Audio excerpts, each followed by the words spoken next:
വാർത്താസമ്മേളനത്തിൽ ഡിവൈഎഫ്ഐ സംസ്ഥാന secretary A റഹീം, സംസ്ഥാന പ്രസിഡന്റ് എസ് സതീഷ്, കോട്ടയം ജില്ലാ സെക്രട്ടറിയും സംസ്ഥാന സെക്രട്ടറി അംഗവുമായ സജേഷ് ശശി, കോട്ടയം ജില്ലാ പ്രസിഡന്റ് അജയ്, അല്പസമയത്തിനകം സംസ്ഥാന സെക്രട്ടറി അംഗം ജയ്ക്ക് കൂടി ഈ വാർത്താ സമ്മേളനത്തിൽ പങ്കെടുത്തു. വാർത്താ സമ്മേളനം വിളിച്ചു ചേർത്തത് ഡിവൈഎഫ്ഐയുടെ ഒരു ക്യാമ്പയിനെ സംബന്ധിച്ച് പറയാനാണ്. അതോടൊപ്പം തന്നെ ഇന്നത്തെ പ്രധാനപ്പെട്ട രാഷ്ട്രീയ സാഹചര്യത്തെ കുറിച്ചും കൂടി ഡിവൈഎഫ്ഐക്കുള്ള അഭിപ്രായം പങ്കുവയ്ക്കാനാണ് ഈ വാർത്താ സമ്മേളനം വിളിച്ചു ചേർത്തത്. കേരളത്തിന്റെ ചരിത്രത്തിൽ ഇതുവരെ ഇല്ലാത്ത വിധം തെരഞ്ഞെടുക്കപ്പെട്ട ഒരു സർക്കാരിനെ അട്ടിമറിക്കുന്നതിനുള്ള രാഷ്ട്രീയ പദ്ധതിക്കാണ് RSS രൂപം നൽകിയിരിക്കുന്നത്.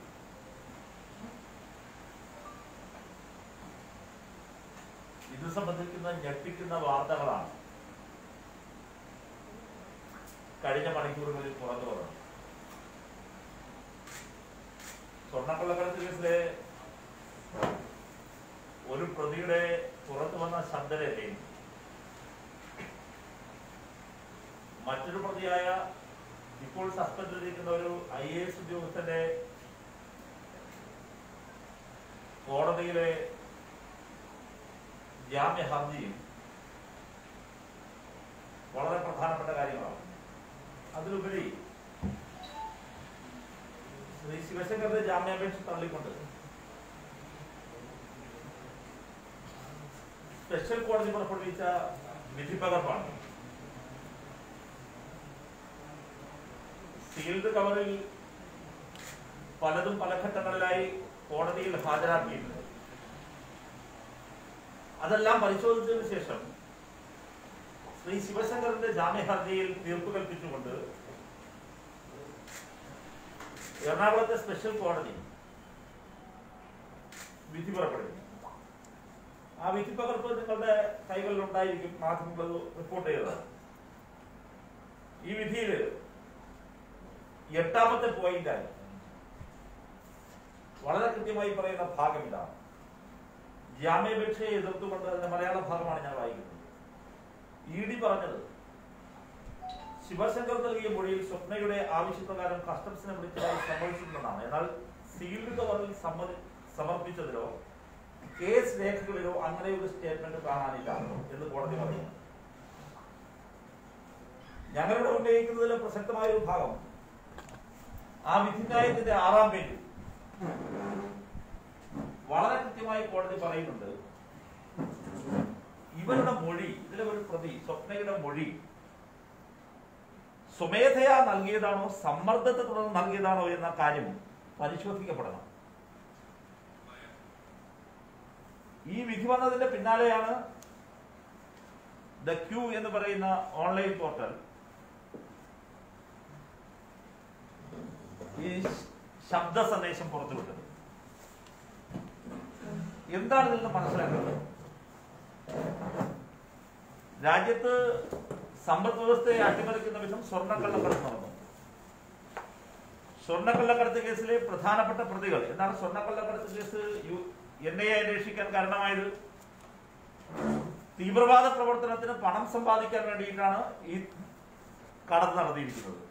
അവിടെയാണ് UAP അട്രാക്ട് ചെയ്തത്. UAPയുടെ 16, 17, 18 വകുപ്പുകൾ ചേർത്തത്. അതിനുശേഷം ഇവരെയെല്ലാം പ്രതി ചേർത്ത് അറസ്റ്റ് ചെയ്തു. NIAയുടെ കേസന്വേഷണം പുരോഗമിക്കുന്നു. തീവ്രവാദ പ്രവർത്തനം നടത്തുന്നതിന് വേണ്ടി സ്വർണം കടത്തിയ കേസിലെ പ്രതികളാണ് സ്വപ്ന, സന്ദീപ് നായർ, സരിത്ത്, ഫൈസൽ ഫരീദ്, ഇങ്ങനെ നീണ്ടുപോകുന്ന പ്രതികൾ.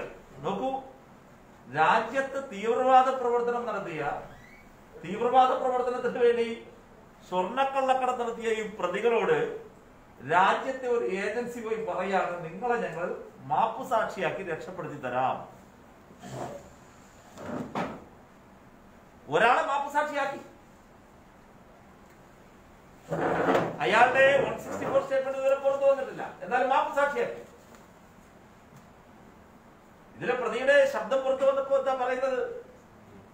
എന്നെ ഫോഴ്സ് ചെയ്യുന്നു. എന്താണ്? മാപ്പുസാക്ഷിയാക്കാമെന്നാണ്, രക്ഷിക്കാമെന്നാണ്. ആരെയാണ് രക്ഷിക്കുന്നത്? ആരെയാണ് ഇഡി രക്ഷിക്കുന്നത്? ആരെയാണ് കേന്ദ്ര സർക്കാർ രക്ഷിക്കുന്നത്? തീവ്രവാദ പ്രവർത്തനത്തിന് വേണ്ടി സ്വർണം കടത്തിയ, രാജ്യസുരക്ഷയെ അപകടകരമായ വിധം രാജ്യസുരക്ഷയെ ബാധിക്കുന്ന ഈ കേസിലെ പ്രതികളെ, ഈ പ്രതികൾ എന്ന് പറയുമ്പോൾ NIA പറയുന്നു പ്രതികളാണ്, ഇഡി പറയുന്നു പ്രതികളാണവർ, അതോടൊപ്പം കസ്റ്റംസ് പറയുന്നു പ്രതികളാണ്. 3 അന്വേഷണ ഏജൻസികളും പ്രതിസ്ഥാനത്ത് കൽപ്പിച്ചു വച്ചിരിക്കുന്ന പ്രതികളെ ഞങ്ങൾ രക്ഷപ്പെടുത്താം. ഞങ്ങൾക്ക് മുഖ്യമന്ത്രിയുടെ പേര് പറഞ്ഞു കിട്ടണം, മുഖ്യമന്ത്രിയുടെ ഓഫീസിനെ സംബന്ധിച്ചുള്ള സ്റ്റേറ്റ്മെന്റുകൾ തരണം, ഞങ്ങളുടെ രാഷ്ട്രീയ ആവശ്യങ്ങൾക്ക് നിങ്ങൾ നിന്നു തന്നാൽ യഥാർത്ഥ പ്രതികളായ നിങ്ങളെ ഞങ്ങൾ രക്ഷിച്ചു തരാം. ഇത് രാജ്യം ചർച്ച ചെയ്യണ്ടേ? ഇത് ഗൗരവത്തോടെ കാണണ്ടേ? യഥാർത്ഥ പ്രതികളെ രക്ഷിക്കാമെന്ന് ഇഡി പറയുന്നു. ജനാധിപത്യ രീതിയിൽ തിരഞ്ഞെടുക്കപ്പെട്ട ഒരു സർക്കാരിനെ അട്ടിമറിക്കാൻ ആ പ്രതികളുടെ സഹായം തരുന്നു. ആ ജനാധിപത്യ സർക്കാരിനെ അട്ടിമറിക്കാൻ സഹായിച്ചാൽ തീവ്രവാദ പ്രവർത്തനത്തിന് വേണ്ടി സ്വർണം കടത്തിയ നിങ്ങളെ ഞങ്ങൾ രക്ഷിച്ചു തന്നേക്കാം എന്ന് ഇഡി കരാറിൽ ഏർപ്പെടുന്നു. ഈ അന്വേഷണ സംഘത്തിന്റെ വിശ്വാസ്യത നഷ്ടപ്പെട്ടു എന്നാണ് ഡിവൈഎഫ്ഐക്ക് അഭിപ്രായപ്പെടാനുള്ളത്. ഈ അന്വേഷണ സംഘവും BJP സംസ്ഥാന പ്രസിഡന്റ് K. സുരേന്ദ്രൻ തമ്മിലുള്ള ബന്ധത്തെക്കുറിച്ച് സമഗ്രമായ അന്വേഷണം നടക്കണം. ഇഡിയുടെ വിവരങ്ങൾ എവിടെയാണ് സുരേന്ദ്രന് കിട്ടുക? ഇഡി ഇന്ന് പറയുന്നത് സുരേന്ദ്രൻ ഇന്നലെ പറയും. സുരേന്ദ്രൻ പറയുന്നതിന്റെ പിന്നാലെ ഇഡി ഇത് ആവർത്തിക്കും. എന്ത് ബന്ധമാണ് ഇവർ തമ്മിലുള്ളത്? എന്ത് കരാറാണ് ഇവർ തമ്മിലുള്ളത്? BJPയുടെ ഒരു രാഷ്ട്രീയ ആയുധം മാത്രമായി ഇഡി തരം താണാൽ കേരളം അത് കയ്യിൽ കെട്ടി കണ്ടിരിക്കണം എന്ന് പറയാനാകില്ല. ശക്തമായ ജനകീയ പ്രതിരോധം ഉയർന്നു വരണം. ഡിവൈഎഫ്ഐ അതിന് നേതൃത്വം കൊടുക്കും. ജനാധിപത്യ രീതിയിൽ തെരഞ്ഞെടുക്കപ്പെട്ട ഒരു സർക്കാരിനെ അട്ടിമറിക്കുന്നതിനുള്ള സംഘടിതമായ ഈ നീക്കത്തിൽ ദൗർഭാഗ്യവശാൽ BJPക്കൊപ്പം UDFും ചേരുകയാണ്, കോൺഗ്രസും ചേരുകയാണ്. ഇവിടെ ഞങ്ങൾക്ക് ചോദിക്കാനുള്ളത്, സ്വർണ്ണക്കള്ളക്കടത്ത് കേസിലെ യഥാർത്ഥ പ്രതികൾ ഇപ്പോൾ എവിടെയാണ്? ഇപ്പോ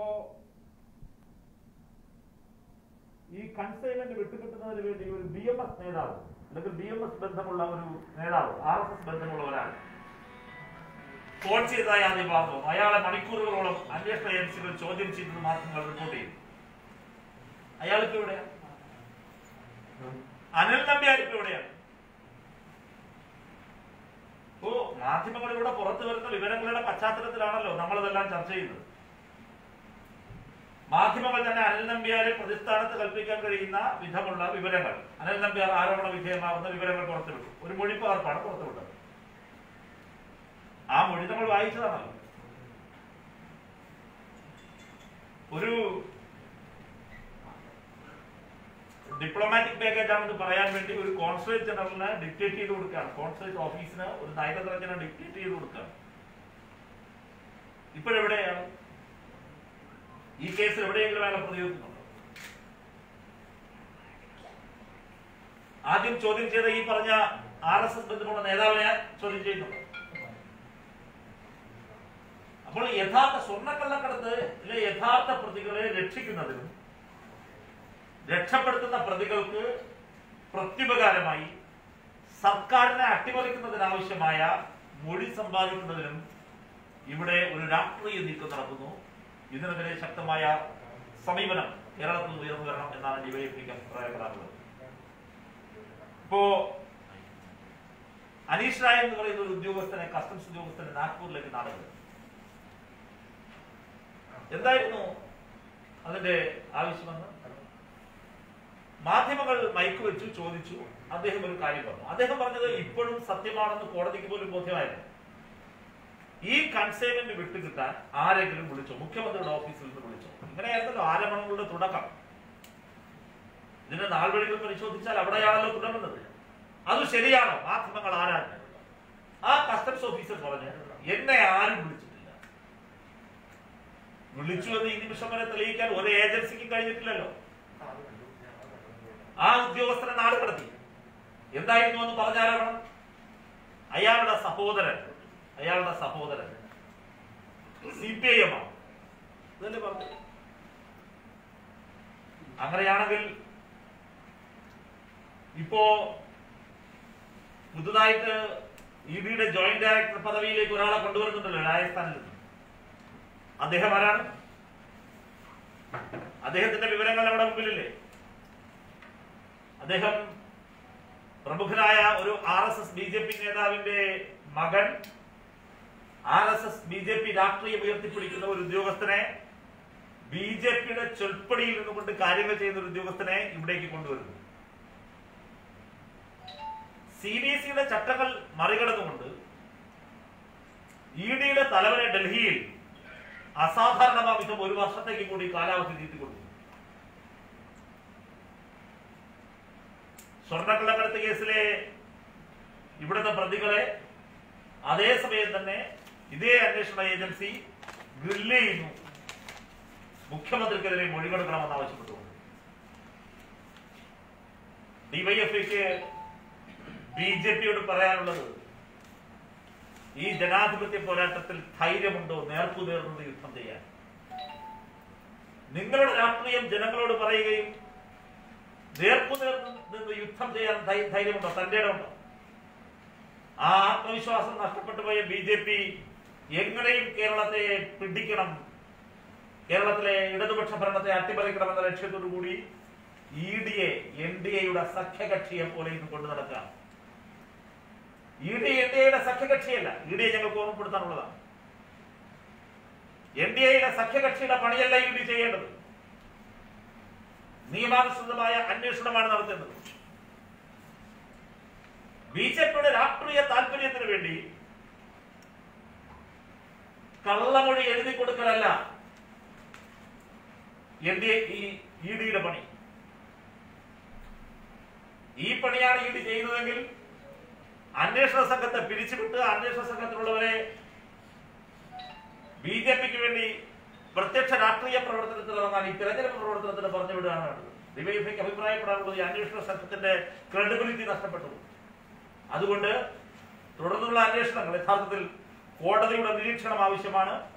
മറ്റൊരു പ്രധാനപ്പെട്ട കാര്യം ഡിവൈഎഫ്ഐക്ക് അഭിപ്രായപ്പെടാനുള്ളത്, സർക്കാരിനെ അട്ടിമറിക്കുന്നതിന് വേണ്ടി നടത്തിയ ഈ ക്രിമിനൽ നീക്കങ്ങൾക്ക് സംബന്ധിച്ച് സമഗ്രമായ അന്വേഷണം നടക്കണം. നിസ്സാരമായ ഒരു കാര്യമല്ലല്ലോ, നിയമവിരുദ്ധമായ ഒരു കാര്യമാണല്ലോ. സർക്കാരിനെ അട്ടിമറിക്കാൻ വേണ്ടി കള്ളമൊഴി സമ്പാദിക്കുക. ഇതിന്റെ പിന്നിൽ ആരുടെയെല്ലാം രാഷ്ട്രീയ താല്പര്യമാണ് നടന്നത്? ഇത് സംബന്ധിച്ച്, ഈ അട്ടിമറി നീക്കത്തെ സംബന്ധിച്ച് വ്യാജ തെളിവുകൾ സൃഷ്ടിക്കുന്നതിന് വേണ്ടി നടത്തിയ നീക്കങ്ങൾക്ക് വേണ്ടി കൃത്യമായി നടപടി സ്വീകരിക്കണം എന്നാണ് ഡിവൈഎഫ്ഐക്ക് അഭിപ്രായപ്പെടാനുള്ളത്. NDAയുടെ സഖ്യകക്ഷി മാത്രമല്ല, BJPയുടെ RSSന്റെ ഒരു ഒളിപ്പോരാളിയായി ഇന്ന് ED മാറുന്നു എന്ന അഭിപ്രായം ഡിവൈഎഫ്ഐക്കുണ്ട്. ഇത് കണ്ടു നിൽക്കാനാകില്ല. നമ്മുടെ ജനാധിപത്യ തത്വങ്ങൾക്കും ഭരണഘടനാ തത്വങ്ങൾക്കുമെല്ലാം വിരുദ്ധമായി ഈ നീക്കത്തിനെതിരെ ജനങ്ങളോടുള്ള വെല്ലുവിളിയാണ്. ജനങ്ങൾ തിരഞ്ഞെടുത്ത ഒരു സർക്കാരിനെയും അതിന്റെ മുഖ്യമന്ത്രിയെയും അട്ടിമറിക്കുന്നതിന് നടന്ന ഈ നീക്കം ശക്തമായ ജനകീയ പ്രതിരോധം, രാഷ്ട്രീയ ഭേദമന്യേ ഉയർന്നു വരണമെന്നാണ് ഡിവൈഎഫ്ഐക്ക് അഭിപ്രായപ്പെടാനുള്ളത്. ഇത് ആദ്യ ദിവസം തന്നെ, ഇപ്പോ ഈ മൊഴി പുറത്തു വരുന്നതിന് മുമ്പ് തന്നെ, ശിവശങ്കർ അറസ്റ്റിലായ ദിവസം തന്നെ ശിവശങ്കർ ഇത് കോടതിയിൽ പറയുന്നുണ്ട്. ആ കോടതിയുടെ പ്രൊസീഡിങ്സ് എല്ലാ മാധ്യമങ്ങളും പറഞ്ഞില്ല എന്നുള്ളത് വളരെ ദൗർഭാഗ്യകരമായ ഒരു കാര്യമാണ്. ശിവശങ്കരോട് കോടതി ചോദിക്കുന്നുണ്ട് എന്തെങ്കിലും പറയാമോ? ശിവശങ്കരൻ പറയുകയാണ്, EDക്ക് ചില അജണ്ടകളുണ്ട്. ആ അജണ്ടയ്ക്കൊപ്പം ഞാൻ നിൽക്കാത്തത് കൊണ്ടാണ് എന്നെ പ്രതിയാക്കിയത്. അപ്പൊ ശിവശങ്കരൻ പ്രതിയാണെങ്കിൽ ശിവശങ്കരനെ ശിക്ഷിക്കണം, യാതൊരു സംശയവുമില്ല. ഡിവൈഎഫ്ഐക്ക് ശിവശങ്കരന്റെ വക്കാലത്തില്ല. പക്ഷെ അജണ്ട എന്താണ്? അന്നൊന്നും ഞങ്ങൾ കാര്യമായിട്ട് അതിനോട് പ്രതികരിച്ചിരുന്നില്ല. പക്ഷെ വരും ദിവസങ്ങളിൽ അജണ്ട എന്താണെന്ന് വ്യക്തമാവുകയാണ്. പ്രതികളെയല്ല വേണ്ടത്, മൊഴിയാണ് വേണ്ടത്. പ്രതികൾക്ക് വേണ്ടിയല്ല ഇന്ന് അന്വേഷണ ഏജൻസികൾ വട്ടം ചുറ്റുന്നത്, മറിച്ച് സർക്കാരിനെതിരായ മൊഴികൾക്ക് വേണ്ടിയാണ്. ഇത് അധാർമികമായ രാഷ്ട്രീയ നീക്കമാണെന്ന് ഡിവൈഎഫ്ഐ ആവർത്തിക്കുകയാണ്. ഇവിടെ വേറൊരു കാര്യം, ശ്രീ വി മുരളീധരൻ ഇപ്പോഴെവിടെയാണ്? അദ്ദേഹം പഴയ നിലപാടിൽ ഉറച്ചു നിൽക്കുന്നുണ്ട്.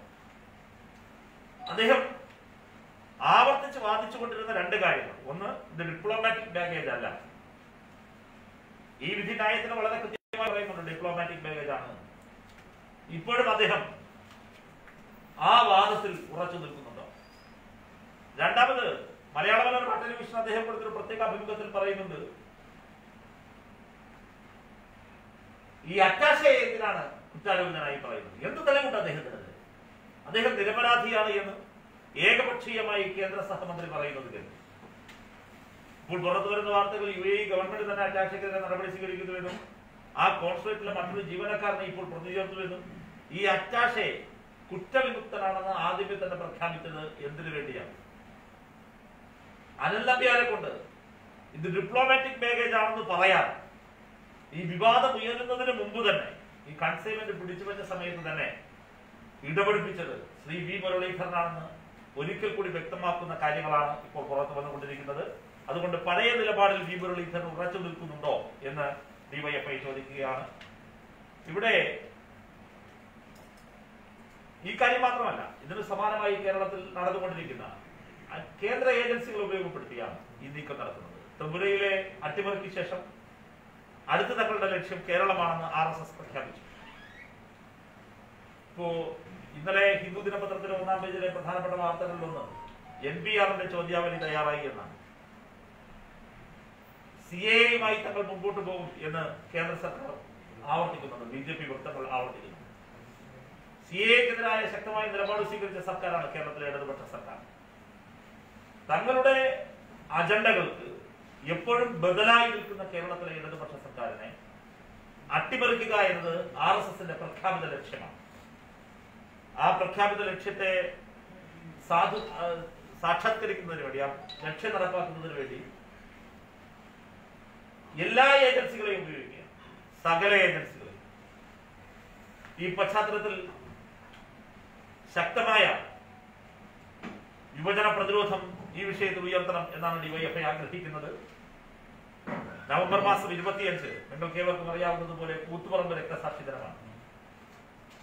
കൂത്തുപറമ്പ് രക്തസാക്ഷി ദിനത്തിന്റെ അന്ന് നവംബർ 25-ന് കേരളത്തിലെ മുഴുവൻ വാർഡ് കേന്ദ്രങ്ങളിൽ ഡിവൈഎഫ്ഐ യുവജന പ്രതിരോധാഗ്നി തീർക്കും. കോവിഡ് പ്രോട്ടോകോൾ പാലിച്ചുകൊണ്ടായിരിക്കും ഈ പരിപാടി സംഘടിപ്പിക്കുന്നത്. കേരളത്തിന് കാവലാവുക, വലതുപക്ഷ അജണ്ട തിരിച്ചറിയുക എന്നതാണ് മുദ്രാവാക്യം. കേരളത്തിന് കാവലാവുക, വലതുപക്ഷ അജണ്ട തിരിച്ചറിയുക എന്നതാണ് മുദ്രാവാക്യം. ഈ മുദ്രാവാക്യം വെച്ച് ഡിവൈഎഫ്ഐ നവംബർ 25-ന് യുവജന പ്രതിരോധാഗ്നി കേരളത്തിലെ മുഴുവൻ വാർഡ് കേന്ദ്രങ്ങളിൽ ഉണ്ട്. ഇതോടൊപ്പം തന്നെ മറ്റ് ഒരു കാര്യം കൂടി പറയാനുള്ളത്, കേരളത്തിൽ ത്രിതല പഞ്ചായത്ത് തിരഞ്ഞെടുപ്പ് അതിന്റെ പ്രവർത്തനങ്ങൾ സജീവമാവുകയാണ്. ഡിവൈഎഫ്ഐയുടെ മുഴുവൻ പ്രവർത്തകരും കേരളത്തിൽ ഇടതുപക്ഷ ജനാധിപത്യ മുന്നണി സ്ഥാനാർത്ഥികളെ വിജയിപ്പിക്കുന്നതിനുള്ള പ്രവർത്തനങ്ങളിൽ സജീവമായി രംഗത്തുണ്ട്. ഒട്ടനവധി ഡിവൈഎഫ്ഐ പ്രവർത്തകരും നേതൃത്വത്തിലുള്ളവരുമെല്ലാം ഈ തെരഞ്ഞെടുപ്പിൽ മത്സരിക്കുന്നുണ്ട്. ഇവിടെ തന്നെ സജയ് ശശിയും അജിയും മത്സരിക്കുന്നുണ്ട്. എല്ലായിടങ്ങളിലും സ്ഥാനാർത്ഥികൾ ചെറുപ്പം സജീവമായി രംഗത്തുണ്ട്. ഡിവൈഎഫ്ഐ നടത്തിയ പ്രവർത്തനങ്ങൾ കൂടി ഈ ഘട്ടത്തിൽ പറയണം എന്ന് തോന്നുകയാണ്. അതിൽ ഏറ്റവും ഈ കോവിഡ് കാലത്ത് ഡിവൈഎഫ്ഐ നടത്തി വരുന്ന ശ്രദ്ധേയമായ ചില പ്രവർത്തനം, അതിൽ ഈ കോവിഡ് ബാധിച്ച് മരിച്ചവരുടെ മൃതശരീരങ്ങൾ അടക്കം ചെയ്യുന്ന കാര്യം നമുക്ക് വളരെ അഭിമാനത്തോടെ പറയാൻ കഴിയുന്ന കാര്യം. ഇന്നുവരെ കേരളത്തിലെ 455 മൃതശരീരങ്ങൾ അടക്കം ചെയ്തത് ഡിവൈഎഫ്ഐ പ്രവർത്തകരാണ്. ചരിത്രത്തിലെ ഏറ്റവും വലിയ ഒരു ദുരന്തത്തിന്റെ നടുവിൽ മനുഷ്യരാശി പെട്ടു നിൽക്കുമ്പോൾ ഡിവൈഎഫ്ഐ കർമ്മോത്സുകമായി രംഗത്ത് നിൽക്കുന്നതിന്റെ തെളിവായി ഞങ്ങൾ അഭിമാനത്തോടെ ഇത് കേരളത്തിന്റെ പൊതുസമൂഹത്തിന് മുമ്പിൽ പറയുകയാണ്. 455 മൃതശരീരങ്ങൾ അടക്കം ചെയ്ത് ഇന്നത്തെ ദിവസം വരെ ഡിവൈഎഫ്ഐ പ്രവർത്തകരാണ്. അതിൽ വനിതാ വോളണ്ടിയർമാർ ഉൾപ്പെടെ പലയിടങ്ങളിലും പങ്കെടുത്തിട്ടുണ്ട് എന്നത് വളരെ അഭിമാനത്തോടെ പറയും. രക്തദാനത്തിലൂടെയാണ് ഞങ്ങൾ ഈ കോവിഡ് പ്രതിരോധ പ്രവർത്തനം ആരംഭിച്ചത്. അതിന് പ്ലാസ്മ ഡൊണേഷനിലേക്ക്, പ്ലാസ്മ തെറാപ്പിക്ക് ആവശ്യമായ പ്ലാസ്മ ഡൊണേഷന് വേണ്ടി പോർട്ടൽ തന്നെ ആരംഭിച്ച് പ്ലാസ്മ ഡൊണേഷൻ ഇന്ന് സജീവമായി ഞങ്ങൾ നടന്നു വരുന്നു. സർക്കാരിന്റെ തന്നെ സന്നദ്ധം വോളണ്ടിയർ സേനയുടെ ഭാഗമായി നിന്നുകൊണ്ട് കേരളത്തിലെ ഫസ്റ്റ് ലൈൻ ട്രീറ്റ്മെന്റ് സെന്ററുകളിലും മറ്റ് കോവിഡ് ആതുരാലയങ്ങളിലും സന്നദ്ധ പ്രവർത്തകരായി 24 മണിക്കൂറും പ്രവർത്തിക്കുന്ന ആയിരക്കണക്കിന് ഡിവൈഎഫ്ഐ പ്രവർത്തകർ ഇന്ന് വളരെ അർപ്പണബോധത്തോടെ കേരളത്തിൽ പ്രവർത്തിക്കുന്നു. കേരളത്തിൽ മത്സരിക്കുന്ന ഡിവൈഎഫ്ഐയുടെ പ്രവർത്തകർ നിരവധി പേർ ഇടതുപക്ഷ ജനാധിപത്യ മുന്നണിയുടെ സ്ഥാനാർത്ഥികളായെല്ലാം മത്സരിക്കുമ്പോൾ കേരളത്തിൽ നമ്മൾ ഇതും കൂടി ഒരുമിച്ച് കൊണ്ടുപോവുകയാണ്. ഈ പ്രവർത്തനം കൂടി ഒരുമിച്ച് കൊണ്ടുപോവുകയാണ്. ഞങ്ങൾ മത്സരിക്കാൻ നിൽക്കുമ്പോഴും ഞങ്ങളുടെ പ്രവർത്തകർ മത്സരിക്കുന്നു. ഞങ്ങൾ തെരഞ്ഞെടുപ്പ് പ്രവർത്തനത്തിൽ ഭാരമേറിയ ഉത്തരവാദിത്തങ്ങളും ദൗത്യവും ഇടതുപക്ഷ ജനാധിപത്യ മുന്നണി വിജയിപ്പിക്കുന്നതിന് വേണ്ടിയെല്ലാം ഇടപെടുമ്പോഴും ഈ കോവിഡിന്റെ പ്രതിരോധ പ്രവർത്തനങ്ങൾ മുടക്കമില്ലാതെ തുടരാൻ വേണ്ടിയിട്ടാണ് ഞങ്ങളുടെ സംഘടന തീരുമാനിച്ചിരിക്കുന്നത്. ആ പ്രവർത്തനങ്ങൾ മുടക്കമില്ലാതെ വരും ദിവസങ്ങളിലും തുടരും എന്നുകൂടി ഞങ്ങളെ അറിയിക്കുകയാണ്. ഇത്രയുമാണ് അങ്ങോട്ട് പറയാനുള്ളത്. മുഖ്യമന്ത്രിയോട് അടുക്കുകയാണ്, മുഖ്യമന്ത്രിക്ക് കൊടുക്കാനുള്ള ശ്രമങ്ങളാണ് പേരുകൾ. അതായത് ശിവശങ്കരൻ കഴിഞ്ഞു, സ്വപ്നം കഴിഞ്ഞു, അടുത്തത് മുഖ്യമന്ത്രിയിലേക്ക് തന്നെ അടുത്തുകൊണ്ടിരിക്കുകയാണോ? അതുകൊണ്ടാണ് ഇത്രയും വലിയൊരു പ്രതിരോധം പാർട്ടിയുടെ പ്രസിഡന്റ് ഡിവൈഎഫ്ഐ കൊടുക്കുന്നത്. മുഖ്യമന്ത്രിയോട് സ്വാഭാവികമായി അവർ നടക്കാനൊന്നും കഴിയില്ല. മുഖ്യമന്ത്രിയിലേക്ക് അടുക്കാനുള്ള തെളിവ് തേടി അലയുകയാണ്. ആ തെളിവ് ആരിൽ നിന്ന് വാങ്ങും? വാങ്ങുന്നവർക്ക് വലിയ ഇനാം കൊടുക്കും. അതാണ് എത്ര ഗതികേടിലാണ്. ജനാധിപത്യപരമായി തിരഞ്ഞെടുക്കപ്പെട്ട ഒരു സർക്കാരിനെ അട്ടിമറിക്കുന്നതിന് വേണ്ടി നിങ്ങൾ ആലോചിച്ച് നോക്കൂ. സ്വർണ്ണക്കള്ളക്കടത്ത് കേസിലെ ആരെയാ രക്ഷിക്കാമെന്ന് പറയുന്നേ?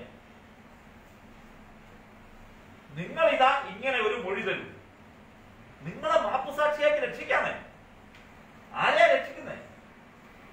തീവ്രവാദ പ്രവർത്തനത്തിൽ സ്വർണ്ണക്കള്ളക്കടത്ത് നടത്തിയ ടീംസിനെയാ രക്ഷിക്കാന്ന് പറയുന്നത്. ഒരു മൊഴി കിട്ടിയാൽ മതി. കേരളം ഇത് കാണണ്ടേ? ഗൗരവ സ്വഭാവത്തിൽ കേരളം ഇത് ചർച്ച ചെയ്യണം.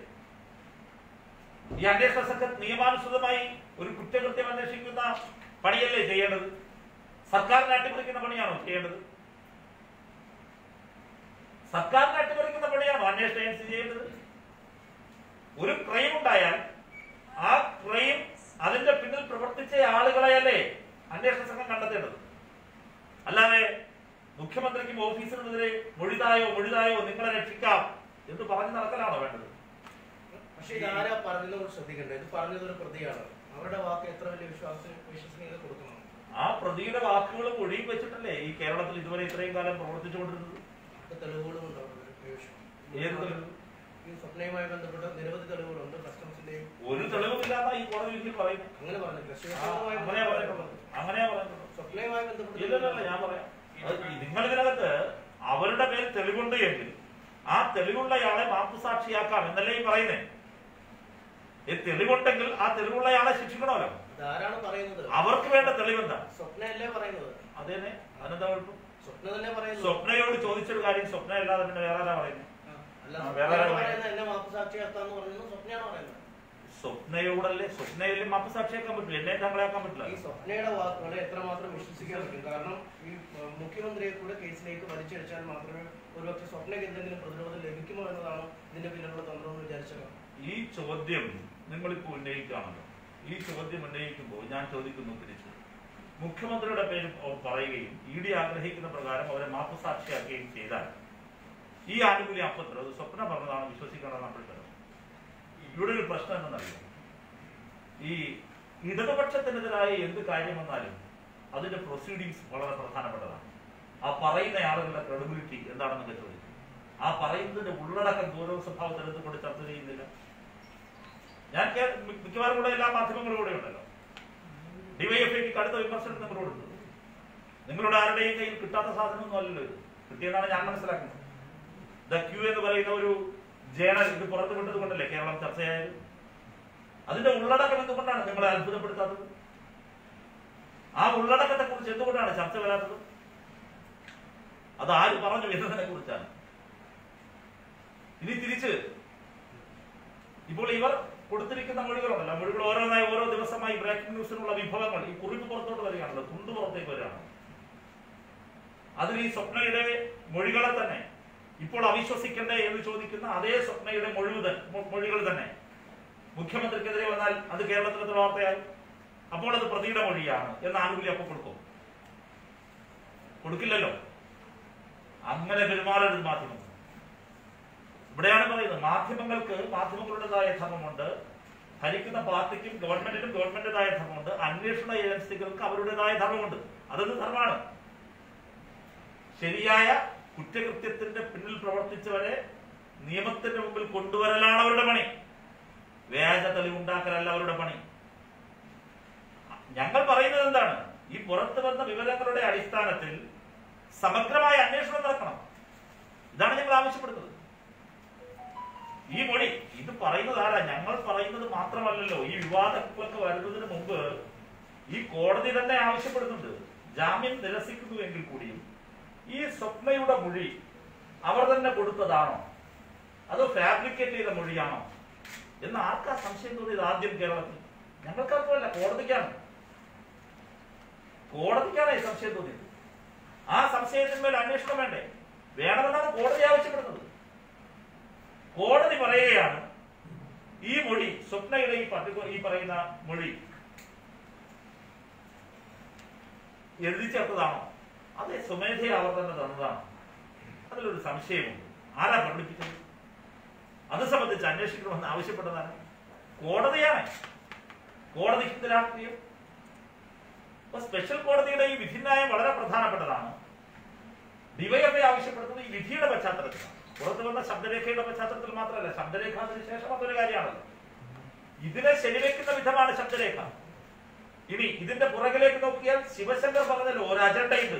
ശിവശങ്കർ അയാളുടെ ജാമ്യാപേക്ഷയിൽ പറയുന്നത് ചില പേരുകൾ പറയാൻ എന്നെ നിർബന്ധിക്കുന്നു. ഞാനിത് പറയാത്തത് കൊണ്ടാണ് എന്നെ പിടിച്ചകത്തിട്ടിരിക്കുന്നത്. ഇതേ കാര്യം ഇതേ ശബ്ദം ഇതേ കോടതിയും പറയല്ലേ. അവിടെ കേരളം ജാഗ്രതയോടെ നിൽക്കണ്ടേ? ഈ ശിവശങ്കർ പേരുകൾ പറയാത്തത് കൊണ്ടല്ല പിടിച്ചകത്തിട്ടിരിക്കുന്നതാണ് നമ്മൾ മനസ്സിലാക്കുന്നത്. അയാൾക്കെതിരെ നിരവധി ആരോപണങ്ങൾ, പ്രത്യേകിച്ച് കോഴ വാങ്ങിച്ചു, 1 കോടി രൂപ ബാങ്കിൽ ഇരിക്കുന്നു. ഈ കാര്യങ്ങളിലൊന്നും അദ്ദേഹത്തിന് കൃത്യമായ വിവരം കൊടുക്കാൻ പറ്റിയിട്ടില്ല. ചാർട്ടേഡ് അക്കൗണ്ടുമായി ബന്ധപ്പെട്ട വിവരം അതുകൊണ്ടും കൂടിയാണ് പിടിച്ചകത്തിട്ടിരിക്കുന്നതാണ് നമുക്ക് മനസ്സിലാക്കാൻ സാധിക്കുന്നത്. പേരുകൾ പറയാത്തത് മാത്രമല്ല അദ്ദേഹത്തിന്റെ ആപ്ലിക്കേഷനിൽ കൊടുത്താണ്. ഞാൻ ചോദിച്ചതല്ല, ഈ പുറത്തു വന്ന ശബ്ദ സന്ദേശം ഉണ്ടല്ലോ, ഇതിന്റെ ആധികാരികതയ്ക്ക് നിങ്ങളുടെ അല്ലെങ്കിൽ സർക്കാരിന്റെ തന്നെ ഒരു വകുപ്പായ ജയിൽ DGP തന്നെ പറഞ്ഞിരിക്കുന്നത് അതിന്റെ ആധികാരികതയിൽ സംശയമുണ്ട്. അത് എപ്പോഴും എവിടെ വെച്ച് ജയിലിൽ വെച്ചിട്ടല്ല എന്നുള്ള കാര്യം ജയിൽ DIG കഴിഞ്ഞ ദിവസം അവിടെ പോയി സംസാരിച്ചിട്ട് പറഞ്ഞ മാധ്യമങ്ങളോട് പറഞ്ഞ കാര്യമാണ്. അതിന്റെ ആധികാരികതയെ കുറിച്ച് നോക്കാനുണ്ട് എന്ന് പറയുന്നത്. അപ്പൊ എങ്ങനെയാണ്, എന്ത് വിവരത്തിന്റെ അടിസ്ഥാനത്തിലാണ് ഇത് ED തന്നെയാണ് റെക്കോർഡ് ചെയ്തതെന്ന് നിങ്ങൾ പറയാൻ കാരണം? ED തന്നെ റെക്കോർഡ് ചെയ്തു EDക്ക് കൊടുത്ത മൊഴിയിൽ നിന്നാണെങ്കിൽ ആ രീതിയിലാണ് വന്നതെന്ന് പറയാൻ കാരണം എന്താ? ഇല്ലല്ല, ഞാനതൊന്നും പറഞ്ഞിട്ടില്ല. ഞാൻ പറഞ്ഞ കാര്യം ഇപ്പോ ഇന്നലെ പകൽ നേരം മുഴുവൻ നിങ്ങൾ മാധ്യമങ്ങൾ ഒരേ സ്വരത്തിൽ എല്ലാവരും പറഞ്ഞത് ഇത് മൊഴി ഈ ശബ്ദം തന്റേത് തന്നെ എന്ന് സ്വപ്ന സമ്മതിച്ചു എന്നാണ് പറഞ്ഞത്. ഞാൻ അതിനെ അധികരിച്ചാണ് തുടങ്ങിയത്. ഇന്ന് രാവിലെ പക്ഷെ അതല്ല എന്ന് പുതിയ വാർത്തകൾ വന്നിട്ടുണ്ട്. അതെന്തു ആയിക്കൊള്ളട്ടെ.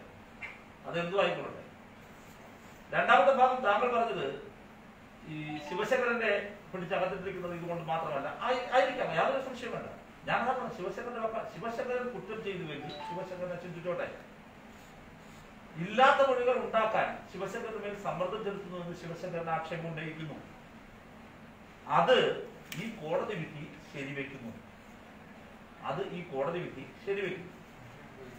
ഇനി കോടതി മാത്രമാണല്ലോ ഈ സീൽഡ് കവറിൽ എന്തുണ്ടെന്ന് കണ്ടത്. ഞാനും താങ്കളും കണ്ടിട്ടില്ല.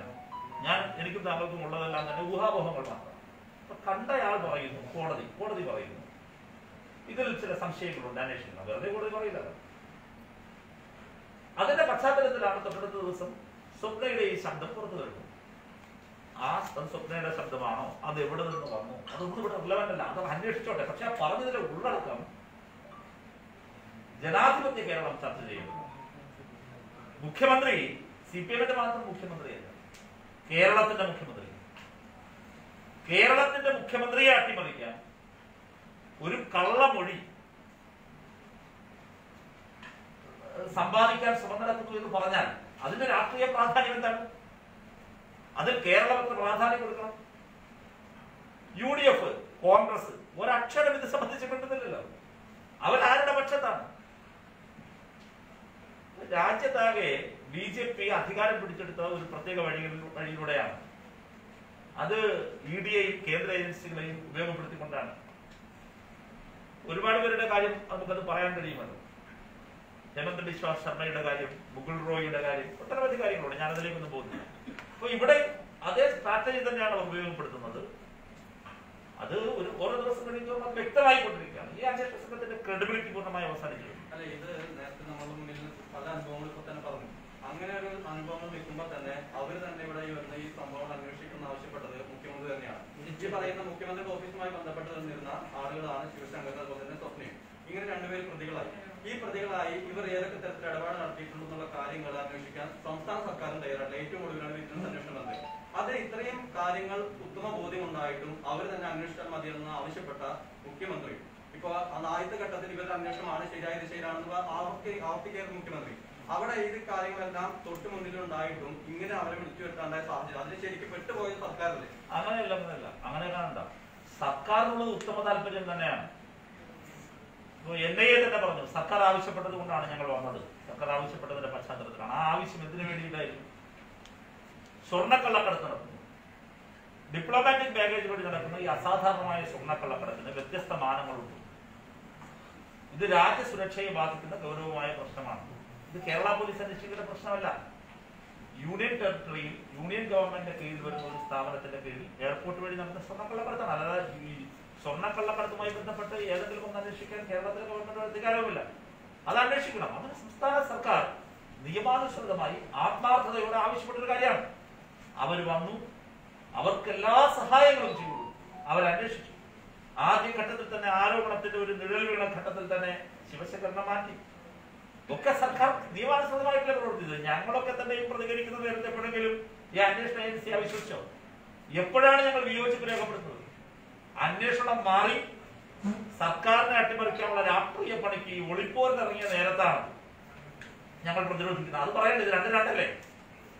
ഞങ്ങൾ ഇപ്പോഴും പറയുന്നതാ, ഞങ്ങൾ ഇപ്പോഴും ഡിവൈഎഫ്ഐ ഡിമാൻഡ് ചെയ്യുന്നതാണ്, സ്വർണ്ണക്കള്ളക്കടത്ത് കേസ് അട്ടിമറിക്കരുത്, അന്വേഷണം അട്ടിമറിക്കരുത് എന്നുള്ളതാണ് ഞങ്ങളുടെ ഡിമാൻഡ്. ഇതിലെ പ്രതികളെ ഞങ്ങൾ വെറുതെ വിടാന്നാ പറയുന്നേ. സ്വർണ്ണക്കള്ളക്കടത്ത് കേസിലെ പ്രതികളെ, സ്വർണ്ണം കടത്തിയ നിങ്ങളെ ഞങ്ങൾ വെറുതെ വിടാം. ഈ ഓഫറുമായല്ലേ നടക്കുന്നേ. ഇനി ഒരു കാര്യം നോക്കൂ, ഇത് ഇവിടെ നിൽക്കട്ടെ. നമ്മുടെ മുമ്പിൽ മറ്റൊരു ഫാക്ട് നോക്കൂ. UAPA case രാജ്യത്തോട് കുറ്റാണ്. 100 ദിവസത്തിനകം ജാമ്യം കിട്ടിയ NIA കേസിൽ ജാമ്യം കിട്ടിയ വേറെ ഏത് പ്രതികൾ രാജ്യത്തുണ്ട്? കാണിക്കാം.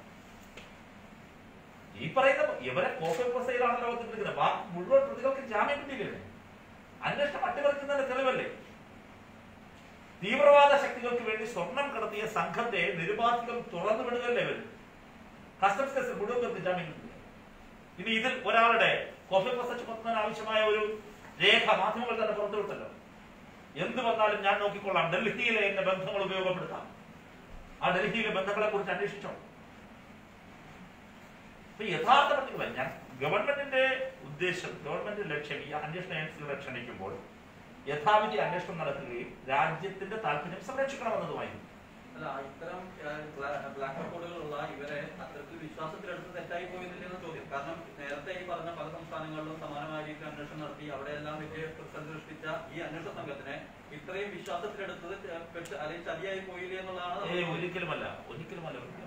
നിയമാനുസൃതമായി ഈ ഏജൻസികൾക്ക് മാത്രമേ ഇതൊക്കെ അന്വേഷിക്കാൻ കഴിയൂ. ഒന്ന്. രണ്ടാമത്തെ കാര്യം, ഏതെങ്കിലും ഒരു ഇൻസ്റ്റിറ്റ്യൂഷൻ പൂർണ്ണമായി തെറ്റാണെന്ന അഭിപ്രായം ഏതെങ്കിലും ഒരു ഘട്ടത്തിൽ ഡിവൈഎഫ്ഐയോ നിങ്ങളീ പരാമർശിക്കുന്ന ഇടതുപക്ഷ പാർട്ടികളോ പറഞ്ഞിട്ടില്ല. ഒരു ഇൻസ്റ്റിറ്റ്യൂഷൻ ആകെ കുഴപ്പമാണ്, അതിനെ തൊടാൻ പാടില്ല. അങ്ങനെയല്ല.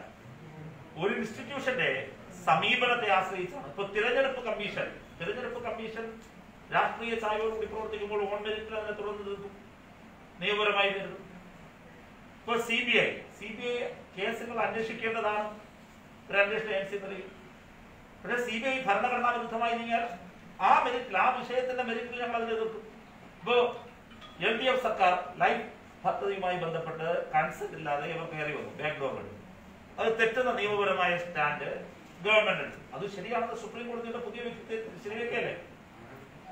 ശരിവെക്കല്ലേ? അപ്പൊ ഒരു വിഷയത്തിന്റെ മെറിറ്റിലാണ് നിലപാട് സ്വീകരിക്കുക.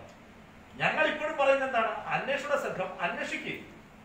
അവർക്ക് ഇനിയും അന്വേഷിക്കാമല്ലോ. അവർ ഇപ്പോൾ ചെയ്തുകൊണ്ടിരിക്കുന്ന പണി രാഷ്ട്രീയ പണിയാണ്. ഇത് ചെയ്യുന്നതിനേക്കാൾ നല്ലത് തെരുവിലിറങ്ങി BJPക്ക് വേണ്ടി വോട്ട് പിടിക്കാൻ പോകലാണ്.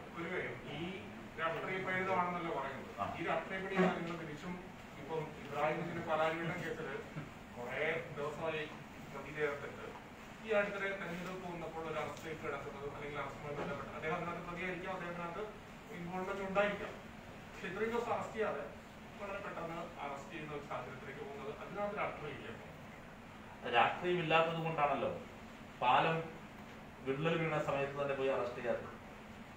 ഇപ്പൊ വിള്ളൽ വീണു, ഇപ്പോഴത് പൊളിച്ചു, എത്രയോ കാലം പൊളിച്ചു. ഇപ്പോ ഇയാൾ തന്നെ, നമ്മുടെ ഇബ്രാഹിം കുഞ്ഞ് തന്നെ അദ്ദേഹത്തിന് പ്രതി ചേർക്കുന്നതിന് വേണ്ടി ഗവൺമെന്റ് പ്രോസിക്യൂഷൻ അനുമതി നേടി, ഗവൺമെന്റ് അനുമതി കൊടുത്തു. ഒരുപാട് നാളുകളെ ഉണ്ടായിരുന്നു.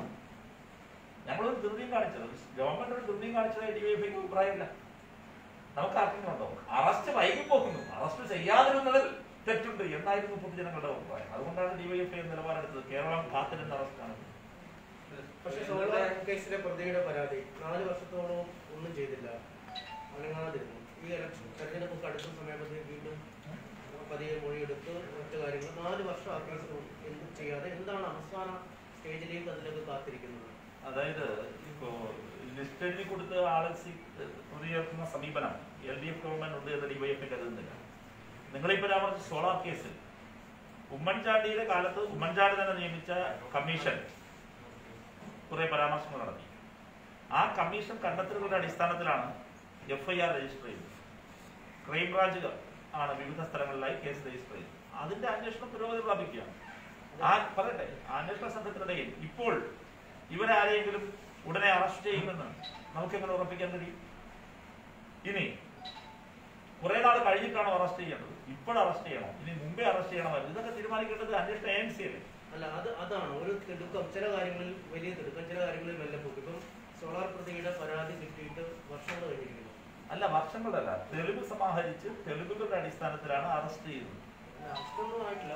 ഇപ്പൊ കേസിനൊരു വേഗത കൈവന്നിരിക്കുന്നു.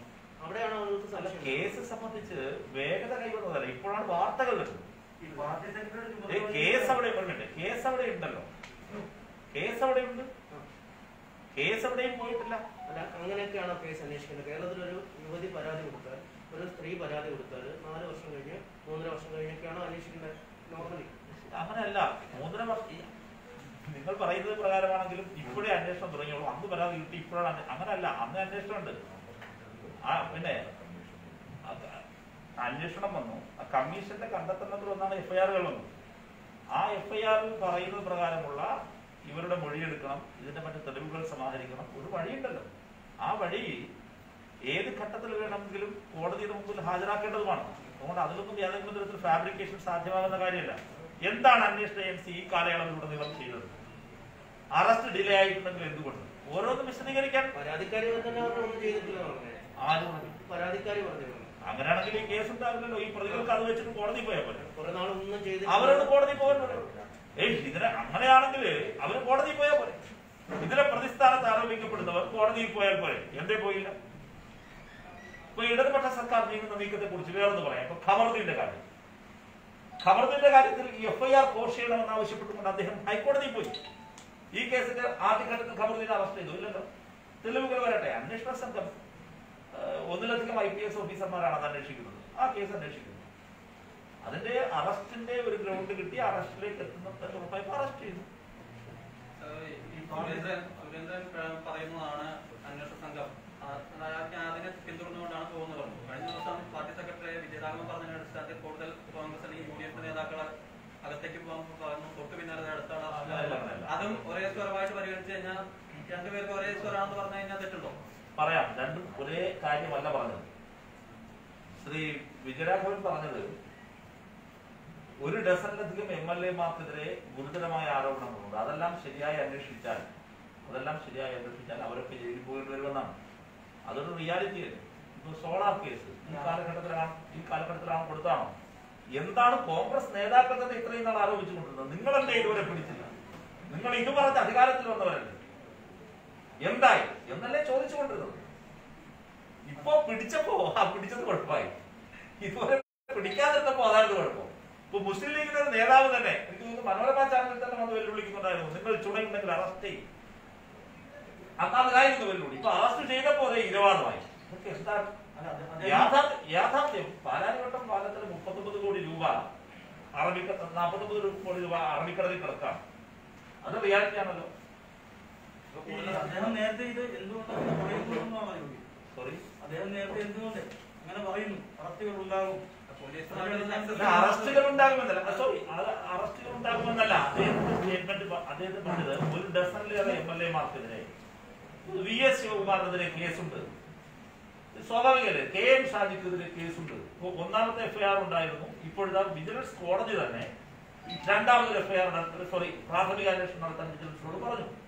ഇതെല്ലാം അറിയാവുന്ന സഖാവ് വിജയരാഘവൻ ഇതെല്ലാം കൃത്യമായി അന്വേഷിച്ചാൽ ഈ MLA-മാരെല്ലാം പോകും. ഈ അഴിമതിക്കെതിരെ ഒരു ഓട്ടെന്ന് പറഞ്ഞ് ഇറങ്ങുമ്പോൾ ഇവരൊക്കെ അഴിമതിക്കാരാണെന്ന് പരാമർശിക്കുന്ന ഭാഗത്തായിരിക്കും ഒരു പക്ഷേ അദ്ദേഹം പറഞ്ഞിട്ടുണ്ടാകും.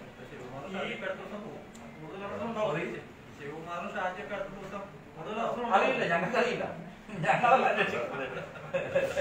DYFI എവിടെയാണ് അന്വേഷിക്കുന്നില്ല. ശിവകുമാറിനെതിരെ കേസുള്ളത് അറിയാം. ശിവകുമാറിനെതിരെ കേസ് ഉണ്ടെന്ന് മാത്രമല്ല, ഇതൊക്കെ ഒരു പ്രത്യേക ഘട്ടത്തിലാണ് നിങ്ങൾ മാധ്യമങ്ങൾ ചർച്ച ചെയ്യുന്നത് കൊണ്ടാണ് ഇത് ലൈവിലേക്ക് വരുന്നത്. നമ്മൾ ചർച്ച ചെയ്യുമ്പോൾ മാത്രമാണ് ഇതിന്റെ അന്വേഷണം നടക്കുന്നത് കരുതരുത്. അന്വേഷണം അതിന്റെ ശരിയായ വഴിക്ക് നടക്കുന്നു. ഇപ്പോ ശിവകുമാറിനെതിരെ പ്രോസിക്യൂഷൻ അനുമതി ഗവർണർ എടുത്ത് പോയില്ലേ, നമ്മളന്ന് വാർത്തയാക്കി. ശരി, ഇപ്പോൾ വാർത്തയല്ല, എന്തുകൊണ്ട് ബാക്കി നടപടികൾ നടക്കാതിരിക്കുന്നില്ല? ആ നടപടികൾ നടക്കുന്നുണ്ട്. അതൊരു ഘട്ടത്തിൽ അത് പുറത്തു വരും, അപ്പോഴത് വാർത്തയാകും. ഇപ്പോഴതാ പെട്ടെന്ന് വന്നല്ല, അതിങ്ങനെ ഒരു തുടർച്ചയിൽ സംഭവിക്കുന്ന കാര്യം. കേന്ദ്ര ഏജൻസികൾ അല്ലെങ്കിൽ അന്വേഷണവുമായി ബന്ധപ്പെട്ട് അതായത് പാർട്ടിയെ ഉൾപ്പെടെ പ്രതിരോധത്തിലാക്കുന്ന രീതിയിൽ മറ്റൊരു അന്വേഷണം കൂടി നടക്കുന്നുണ്ട് ബിനീഷ് കോടിയേരിക്കെതിരെ. അതിനും സമാനമായ ഒരു ഇടപെടൽ തന്നെയാണ് കേന്ദ്ര സർക്കാരിന്റെ ഇടപെടുന്നത്. അങ്ങനെ ഒരു സംശയം DYFIക്കുണ്ട്. അതോ ഈ സ്വർണ്ണക്കടത്ത് അന്വേഷണത്തിൽ മാത്രമാണോ ആ ഒരു നിലപാട്? അക്കാര്യത്തിൽ DYFIക്ക് അങ്ങനെ ഒരു സംശയമില്ല. അതൊരു വ്യക്തിയെ സംബന്ധിക്കുന്ന കാര്യമാണ്. അതോടൊപ്പം തന്നെ ഇത്തരം ഏജൻസികൾ ഇതുമായിട്ട് കൂട്ടിക്കെട്ടാതെ ശ്രമങ്ങൾ നടക്കും. സ്വർണ്ണക്കടത്തിന് ഈ പൈസ ഉപയോഗിച്ചിരിക്കുന്നു എന്നുള്ള രീതിയിലൊക്കെ ആ സമയത്ത് വാർത്തകൾ വന്നിരുന്നു. അപ്പൊ ഇത് രണ്ടും കൂടി ക്ലബ് ചെയ്യാൻ ഈ ഘട്ടത്തിൽ ഞങ്ങൾക്ക് അഭിപ്രായമില്ല. അത് ഈ ഒരുപാട് വ്യക്തികൾക്കെതിരെ ഒരുപാട് കേസുകളിൽ രാജ്യത്ത് അന്വേഷണം നടക്കുന്നുണ്ട്. അതിനോടൊക്കെ നമുക്ക് പ്രതികരിക്കാനാകുന്നത് ഇത് ഒരു ജനാധിപത്യ രീതിയിൽ തിരഞ്ഞെടുക്കപ്പെട്ട ഒരു സർക്കാരിനെ അട്ടിമറിക്കാൻ കേരളത്തിന്റെ മുഖ്യമന്ത്രി, ഞാൻ അങ്ങനെയാണ് ഉപയോഗിക്കുന്നത്, കേരളത്തിന്റെ മുഖ്യമന്ത്രിയെ കേസിൽ പ്രതികരിക്കുന്നതിന് വേണ്ടി കള്ളവഴി സമ്പാദിക്കാൻ നടക്കാണ്. അതാണ് പ്രശ്നം. ഈ സർക്കാർ അധികാരത്തിലേക്ക് വന്നപ്പോൾ UDF ഒരുപാട് അഴിമതി കേസിൽ ആരോപണം ഉണ്ടായിട്ടുണ്ട്. ഇപ്പൊ അറസ്റ്റ് ചെയ്യപ്പെട്ട കമറുദ്ദീനായിക്കോട്ടെ, പാലാരിവട്ടം കേസ് ആയിക്കോട്ടെ, ആ സമയത്ത് ചർച്ച ചെയ്യപ്പെട്ട വിഷയങ്ങളല്ല. അന്ന് ചർച്ച ചെയ്യപ്പെട്ട അല്ലെങ്കിൽ ആരോപിക്കേണ്ട അഴിമതി ആരോപണങ്ങളുടെ അന്വേഷണത്തിലെ അറസ്റ്റുകളൊക്കെ ഇത്ര 4.5 വർഷമായിട്ടും എന്തുകൊണ്ട് നടക്കുന്നില്ല? പറയാം. അത് സംബന്ധിച്ച് വിജിലൻസ് ആണ് വ്യക്തമാക്കേണ്ടത്. വിജിലൻസ് അത് സംബന്ധിച്ച് അന്വേഷണം നടത്തുന്നുണ്ട്. ഇടതുപക്ഷ ജനാധിപത്യ മുന്നണിയെ നിങ്ങൾ UDFന്റെ കാലത്ത് വെച്ച് അളക്കരുത്. UDFന്റെ കാലത്താണെങ്കിൽ ഒരു കേസ് വരുന്നു, ആ കേസുമായി ബന്ധപ്പെട്ട് ആളുകളെ വെറുതെ പ്രതി ചേർക്കുന്നു, ലിസ്റ്റ് എഴുതി കൊടുക്കുന്നു, അത് വാർത്തയായി സെൻസേഷനായി ഇങ്ങനെ പോകുന്നു. ഇതങ്ങനെയല്ല ഒരു രീതി. ഇടതുപക്ഷ ജനാധിപത്യ മുന്നണി അതിന്റെ ഒരു പൊളിറ്റിക്കൽ മൊറാലിറ്റി ഇക്കാര്യത്തിൽ വളരെ കാര്യമായി ഉയർത്തിപ്പിടിക്കുന്നുണ്ട്. തെറ്റു ചെയ്യാത്ത ആരെയും ഞങ്ങളുടെ പൊളിറ്റിക്കൽ പ്രൊപ്പഗാൻഡയുടെ ഭാഗമായി അറസ്റ്റ് ചെയ്യുന്ന രീതി ഇടതുപക്ഷ ജനാധിപത്യ സർക്കാരിൽ ഞങ്ങൾ ഇതുവരെ കണ്ടിട്ടില്ല. 4 വർഷമായിട്ട് എന്തുകൊണ്ട് നീളുന്നതിനെ സംബന്ധിച്ച് അന്വേഷണ ഏജൻസികളാണ് പറയേണ്ടത്.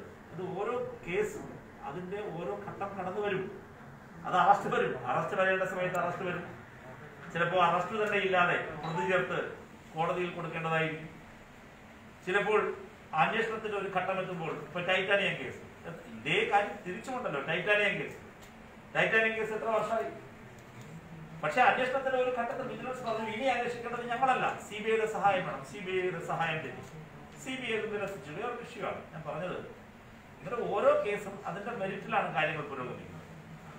സാധാരണക്കാർക്ക് സംശയം വരുന്നത് പലപ്പോഴും പ്രതിപക്ഷത്തിരിക്കുമ്പോൾ വലിയ ആരോപണങ്ങൾ സമരങ്ങൾ നടത്തുകയും എന്നാൽ അധികാരത്തിലെത്തുമ്പോൾ ആ കേസൊന്നും ശരിയായി നടപ്പിലാകുന്നില്ല, അന്വേഷിക്കുന്നില്ല എന്നുള്ള പരാതിയുണ്ട്. അത് തെറ്റാണ്. അങ്ങനെ അഭിപ്രായം ഡിബേറ്റിലേക്കില്ല. ഇല്ല എന്നത് വസ്തുതകളുടെ അടിസ്ഥാനത്തിലാണ് ഇല്ല എന്ന് പറയുന്നത്. ഇപ്പൊ ഒട്ടനവധി കേസുകൾ ഇപ്പൊ ഇത്രയും കാലം പറഞ്ഞുകൊണ്ടിരുന്ന സോളാർ കേസേ ഇല്ലെന്നല്ലേ, സോളാറിൽ കേസേ ഇല്ലെന്നല്ലേ ഇത്രയും കാലം പറഞ്ഞുകൊണ്ടിരുന്നത്. കേസുണ്ടല്ലോ അവിടെ, കേസുണ്ട്. ഇപ്പൊ കേസ് ഏത് ഘട്ടത്തിലാണ് അന്വേഷിക്കുന്നത്, ഏത് ഘട്ടത്തിലാണ് അറസ്റ്റ് ചെയ്യുന്നതെല്ലാം അന്വേഷണ ഏജൻസികളാണ് തീരുമാനിക്കുന്നത്. അവർക്ക് വിട്ടുകൊടുക്കുന്നതാണ്. ഈ സ്വപ്ന സുരേഷിന്റെ ആയിട്ട് രണ്ടാമത്തെ ശബ്ദ സന്ദേശം ആദ്യം ജൂലൈ വന്നിരുന്നു. അന്ന് പറഞ്ഞ ഞാൻ ഞങ്ങളുടെ കുടുംബം ആത്മഹത്യയുടെ വക്കീലാണ്. കൂടാതെ അന്ന് പറയുന്നത് രാഷ്ട്രീയ പ്രേരിതമായ ആരോപണം എന്ന് പറയുന്നത്. ഇപ്പൊ രണ്ടാമത്തെ ടൈം ശരിക്കും ഇത് PR ഏജൻസിയുടെ ഇതുപോലെ തോന്നുന്നു ആസൂത്രിതമാണോ എന്ന് സംശയം ഉണ്ടായിക്കൂടെ? ഇതിനകത്ത് അവരുടെ ശബ്ദം അവരുടെ പറഞ്ഞതിനെ കുറിച്ച് അന്വേഷിച്ചു. ഞങ്ങൾ പറയുന്നത് അന്വേഷിക്കണമെന്നാ പറഞ്ഞത്, അന്വേഷിക്കണമെന്നാ പറഞ്ഞത്. ഈ പ്രതിപക്ഷങ്ങളുടെ ഒരു പ്രതികരണം പോകുന്നുണ്ട്. ഈ ഇതിന്റെ പിന്നിൽ CPM കൂടാതെ അന്വേഷിക്കണം, അതുൾപ്പെടെ അന്വേഷിക്കണം. ആ വീഡിയോയുടെ ഉള്ളടക്കത്തെ സംബന്ധിച്ചാണ് അത് പൊതുസമൂഹം ചർച്ച ചെയ്യപ്പെടേണ്ടതാണ് എന്നാണ് അദ്ദേഹം പറയുന്നത്. CPM കൂടാതെ അന്വേഷിക്കട്ടെ. മുഖ്യമന്ത്രിയെ സംരക്ഷിക്കുന്നതിന് വേണ്ടിയുള്ള നടപടിയുടെ ഭാഗമായാണ്. ഈ ശബ്ദരേഖ ഈ ഘട്ടത്തിൽ പുറത്തു വന്നപ്പോൾ അത് ഇടതുപക്ഷത്തിന്റെ CPM ഗുണം ചെയ്തിരിക്കുന്നത്. ഈ CPM ഗുണം ചെയ്തത് കാണരുത്. ഇത് CPIMന്റെ പ്രശ്നമല്ല പ്രിയപ്പെട്ട സുഹൃത്തുക്കളെ, ഇത് കേരളത്തിന്റെ പ്രശ്നമാണ്. ഇത് കേരളത്തിന്റെ പ്രശ്നമല്ലേ, കേരളത്തിന്റെ മുഖ്യമന്ത്രിയല്ലേ, അത് ആരും ആയിക്കൊള്ളു. കേരളത്തിന്റെ മുഖ്യമന്ത്രികൾ തെറ്റു ചെയ്താൽ മുഖ്യമന്ത്രിക്കെതിരെ പ്രോസിക്യൂഷൻ നീങ്ങണം, ശരിയാണ്, നടപടികൾ ഉണ്ടാകും. ഒരു ഉദ്യോഗസ്ഥൻ തെറ്റ് ചെയ്താൽ പോകണം. ചെയ്യാത്ത തെറ്റ് അല്ലെങ്കിൽ ചെയ്യാത്ത കാര്യങ്ങൾ മൊഴിയായി ശേഖരിക്കുന്നത് എന്തിന്റെ അടിസ്ഥാനത്തിൽ? അത് നിയമവിരുദ്ധ പ്രവർത്തനമാണ്, നിയമവിരുദ്ധ പ്രവർത്തനമാണത്. നിയമാനുസൃതം അന്വേഷിക്കേണ്ട ഒരു ഏജൻസി നിയമവിരുദ്ധമായി ഈ ക്രിമിനൽ കോൺസ്പിറസിയുടെ ഭാഗമായി നടക്കുന്നത് തെറ്റല്ലേ? അവരങ്ങനെ നടക്കാൻ പാടുണ്ടോ? ഞങ്ങൾ പറയുന്ന അന്വേഷിക്കണമെന്ന് ഞങ്ങളല്ല, കോടതി തന്നെ പറഞ്ഞു കഴിഞ്ഞു. അന്വേഷിക്കണമെന്ന് തന്നെയാണ് ഞങ്ങൾ ആവശ്യം. സമഗ്രമായ അന്വേഷണം വേണം ഈ രാഷ്ട്രീയ നീക്കങ്ങളെ കുറിച്ച്. ഇത് വേറെ നമ്മുടെ ഒരു സഹപ്രവർത്തകൻ ജേർണലിസ്റ്റ് UP സിദ്ദിഖ് കാപ്പൻ 1.5 മാസമായിട്ട് ഇക്കാര്യം നമ്മൾ കൈവരിക്കാൻ നിയമ നടപടികളായിട്ട് മുന്നോട്ട് പോകാം. അല്ല, നിരപരാധികളായ ആളുകളെ പ്രത്യേകിച്ച് മാധ്യമപ്രവർത്തകരെയൊക്കെ പിടിച്ച് ജയിലിൽ വെക്കുകയും വിചാരണ കൂടാതെ അവരെ തടവിൽ വെക്കുകയും ചെയ്യുന്നത് തെറ്റായ പ്രവണത എന്ന് തന്നെയാണ് ഡിവൈഎഫ്ഐയുടെ അഭിപ്രായം. അതാരുടെ കാര്യത്തിലായാലും അത് സംബന്ധിച്ച് സംസ്ഥാന സർക്കാർ ചെയ്യേണ്ട കാര്യങ്ങൾ കുറേ കാര്യങ്ങൾ ചെയ്തിട്ടുണ്ട്. അത് പൊതുസമൂഹത്തിന്റെ സമ്മർദ്ദമാണ് ഉയർന്നു വരുന്നത്. ഞാനിവിടെ നിങ്ങളോടൊരു വിയോജിപ്പ് രേഖപ്പെടുത്തട്ടെ. എന്തുകൊണ്ട് ഇത് കേരളത്തിലെ മാധ്യമങ്ങളുടെ പ്രൈം ടൈം ചർച്ചയാകുന്നില്ല? RSSനെ പേടിച്ചിട്ടാണ്, ആവുകയുമില്ല. ഒരു കാര്യം കൂടി ഞാൻ പറയാം. നിങ്ങളൊരു മാധ്യമ പ്രവർത്തകൻ അകത്ത് കിടക്കുന്നതിനെ കുറിച്ചല്ലേ. നിങ്ങളുടെ 2 മാധ്യമ സ്ഥാപനങ്ങൾ, ഒന്ന് ഏഷ്യാനെറ്റ്, ഒന്ന് മീഡിയ വൺ, 2 അടച്ചുപൂട്ടിയില്ല. കേരളത്തിലെ ഒരു ചാനൽ ചർച്ച ചെയ്തു. ഈ 2 സ്ഥാപനങ്ങൾ പൂട്ടിയത് ഇന്ത്യയിലെ അസാധാരണമായ നടപടിയായിരുന്നു, ചരിത്രത്തില്ല. അന്ന് രാത്രിയിൽ ഏഷ്യാനെറ്റിനോട് ഒരുപാട് വിയോജിപ്പ് അപ്പോഴും ഇപ്പോഴും മുൻപും ഞങ്ങൾക്ക്. ഡിവൈഎഫ്ഐയുടെ അഖിലേന്ത്യാ പ്രസിഡന്റ് ഞാനും ഉൾപ്പെടെ അന്ന് രാത്രിയിൽ ആ സ്ഥാപനത്തിൽ ചെന്നു ഐക്യദാർഢ്യം പ്രഖ്യാപിച്ചു. അടച്ചിട്ട സ്ഥാപനം. ഞാൻ ചോദിക്കുന്നു, ആ ഐക്യദാർഢ്യം എന്തുകൊണ്ടാണ് മറ്റു മാധ്യമ സ്ഥാപനങ്ങൾക്ക് പ്രവർത്തകർക്ക് തോന്നുന്നതല്ല. ഒരു സ്ഥാപനത്തിലും താങ്കളെ നാളെ നരേന്ദ്രമോദി പിടിച്ച് അകത്തിട്ടാലും വേറൊരു പത്രത്തിന് വാർത്ത വരാൻ പോകുന്നു. താങ്കളുടെ പത്രത്തിൽ തന്നെ വന്നാൽ വലിയ ഭാഗ്യം.